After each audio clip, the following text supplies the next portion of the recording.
O dia em que você percebe que não há nada para entender, abre uma fresta lenta dentro da rotina. Um silêncio inesperado numa conversa. A sensação de que a explicação ensaiada não encaixa mais. O gesto de procurar uma razão para algo que já se foi. A dúvida não é um clarão. É uma fissura que cresce na superfície do entendimento. Ela começa com uma questão pequena. Por que sinto isso? E logo essa pergunta enche a sala, até descobrir que as respostas costumeiras não habitam ali. São frases encaixadas, conselhos repetidos, teorias polidas que se mostram inerentemente incapazes de penetrar o núcleo da sensação que lhe atravessa. O impacto é discreto e devastador. A certeza de que havia uma ferramenta para decifrar tudo se dissolve como fósforo molhado. Tentar preencher esse abismo não é tarefa de engenheiro.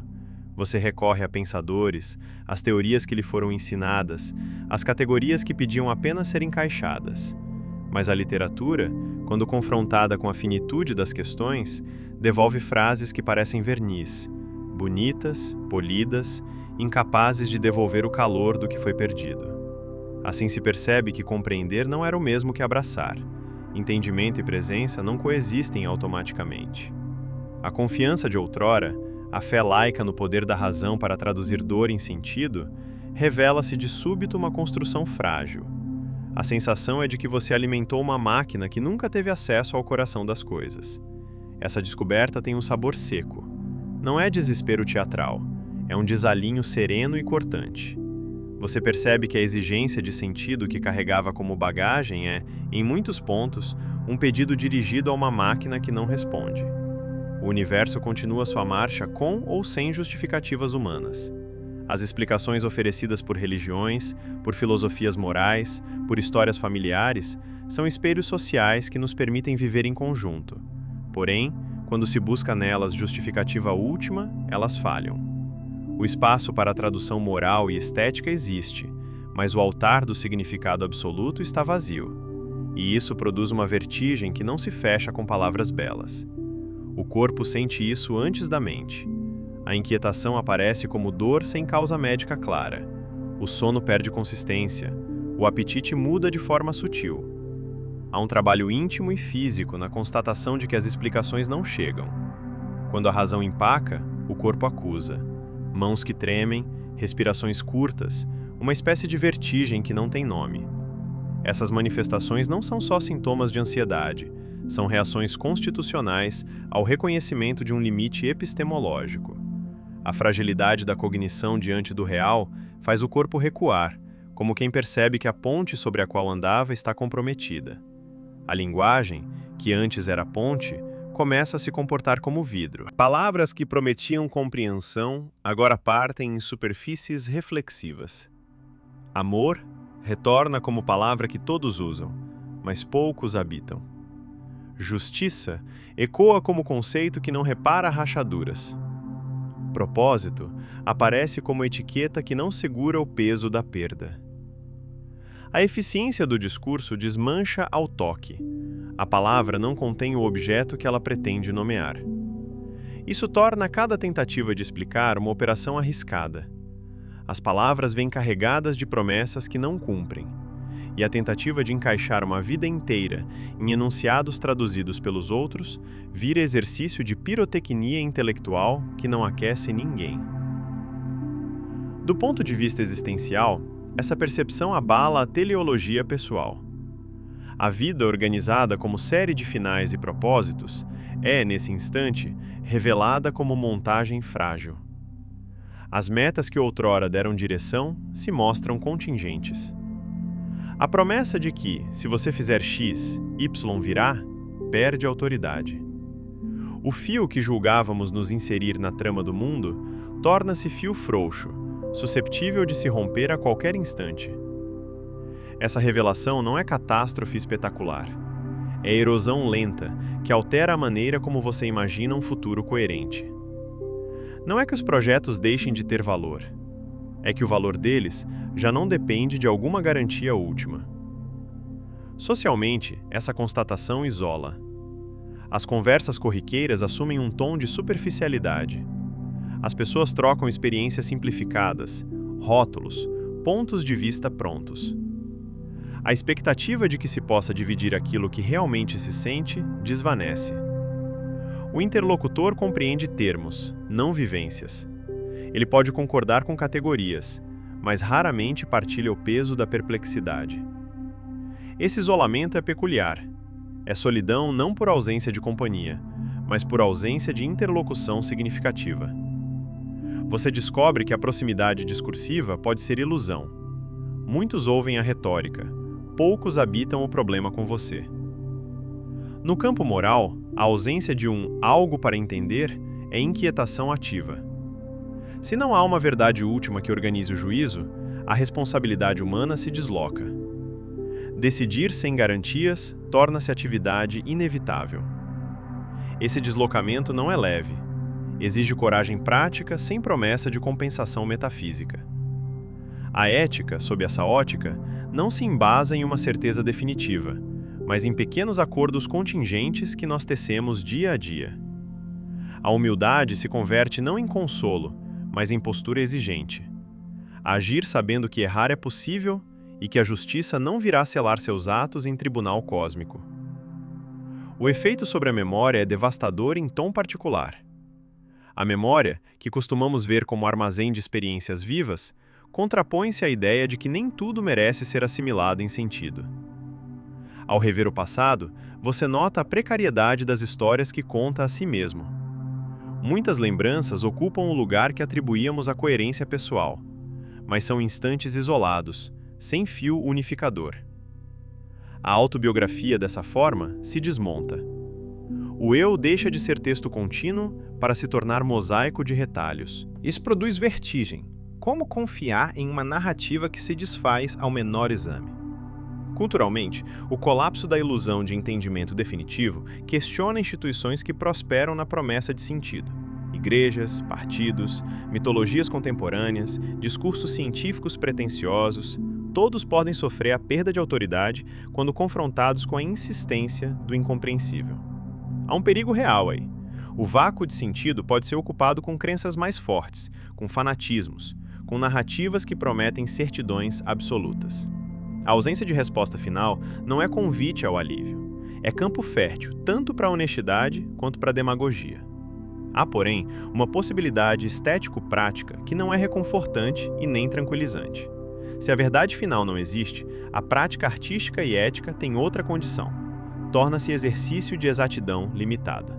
Escrever, pintar, cuidar, falar, tudo isso passa a ser o ato que não reclama a eternidade. A obra, assim compreendida, é um gesto que provoca ressonância sem exigir que se torne dogma. Esse gesto tem risco, não funda, apenas toca. E a qualidade dessa performance reside na intensidade do contato, na precisão do gesto, na coragem de não prometer mais do que pode cumprir. Quando a percepção de incompreensibilidade se instala, a relação com o tempo muda. O futuro deixa de ser palco de justificativas. O presente se torna campo de responsabilidade urgente. Isso não conduz a heroísmo místico. Leva a decisões modestas. Um telefonema, um cuidado, um remédio tomado, uma escuta atenta. A urgência se desloca do grandioso para o mínimo necessário.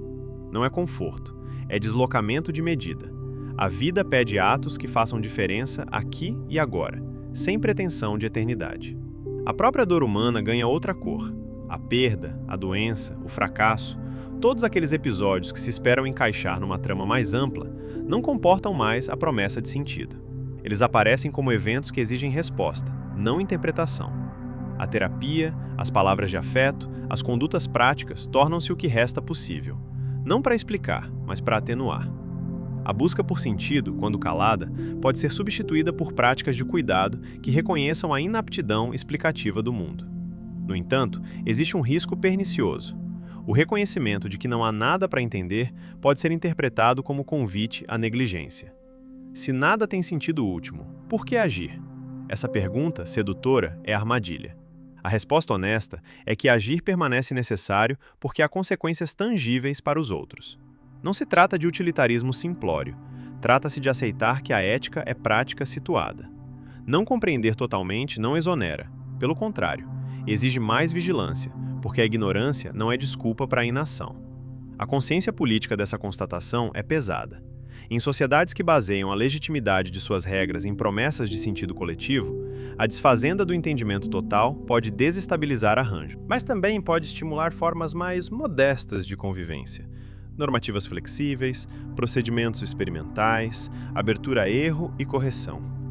Isso exige trabalho institucional. Aceitar que leis e políticas são provisórias e submetê-las à crítica constante. Não há aqui utopia. A tarefa árdua e contínua de manutenção de frágil convivência. A percepção afeta também a memória coletiva de pequenas coisas. As festas, as conversas de esquina, as promessas ditas em horas de calor. Quando a busca por um sentido último falha, as memórias que antes eram tidas como provas documentais da sua vida tornam-se mais frágeis. Você revisita álbuns, tenta reencontrar o tom de uma vez que foi feliz e nota que muito do que resta é sombra de presença. A fotografia não devolve cheiro, nem o sabor da fala. Devolve imagem já plana. Esse reconhecimento produz tristeza sem redenção, a certeza de que os arquivos não substituem a experiência vivida.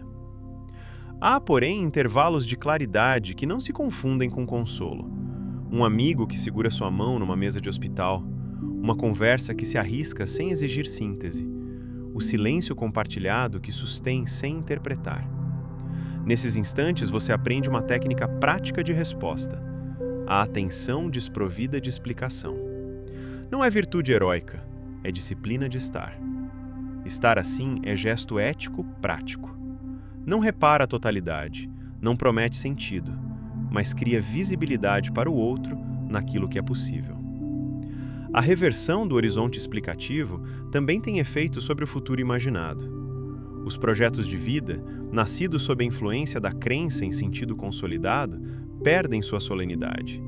Você deixa de apostar na imortalidade de um nome e passa a elaborar planos com menor pompa. Essa disposição pode parecer diminuta, mas tem força. Projetos menores são mais fáceis de manter, menos vulneráveis à fratura que a vida impõe. Haverá menos grandes obras póstumas, mais cuidado cotidiano. Não é estética menor, é ajuste de escala que confronta a exigência de grandeza com a indiferença do tempo. Existe ainda uma vertente de desafiamento, a de quem transforma a ausência de sentido total em motivo de desobediência criativa. Esses indivíduos não se resignam, recusam a grandiloquência do sentido e inventam práticas que não demandam justificação última. Não é gesto de rebeldia romântica, é técnica concreta.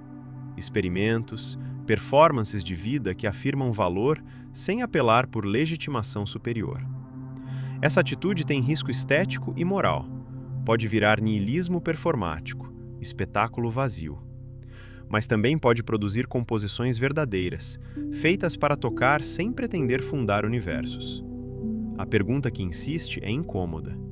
É possível dividir com outros a percepção de que nada tem explicação final, sem transformar isso em relato de impotência? A resposta não é dada, está em prática. Comunicar o limite do entender exige linguagem que não seja derrotada nem grandiosa. Requer humildade cuidadosa. Dizer não sei com cuidado, oferecer presença sem teoria. Isso é um desafio maior do que discursar com certezas fabricadas. Requer escuta, não retórica. A reflexão política volta à tona com urgência. Sistemas que apostam na certeza absoluta se mostraram historicamente propensos à violência. Admitir que não há nada para entender total e definitivamente é, paradoxalmente, abrir espaço para a responsabilidade coletiva que não se funda em dogmas. Políticas públicas que assumem contingência tendem a ser mais conversacionais, mais corrigíveis. Não por fraqueza, mas por honestidade epistemológica. Não é proposta otimista, é conselho prático. Instituições que se reconhecem falíveis tendem a cuidar melhor das pessoas. No limiar final, a percepção de incompreensibilidade não é convite à renúncia. Pelo contrário, é confronto com a finitude e com a necessidade de agir conscientemente no espaço que nos cabe. A pergunta que ecoa ao fechar é esta: como preservar dignidade sem expectativa de certificado universal? A resposta que se delineia não é resposta teórica, é prática moral. Saúde da atenção, cuidado pelas proximidades, compromisso com o mínimo possível que sustente a vida de outros. Se ainda procura imagem para residir esta sensação, imagine-se numa praia em que as marés deixam apenas conchas limpas, sem história registrada. Você caminha, junta uma, percebe sua textura, a cor, o orifício. Não há enredo ali, há superfície que resiste. O reconhecimento de que talvez não haja nada para entender é como aprender a escutar o som da concha. Não explica o mundo, apenas o habitua. O dia em que se abre essa percepção não encerra com consolo, amplia a responsabilidade. E essa abertura, cortante e nua, é a condição onde se decide o que de fato se fará com o tempo que resta.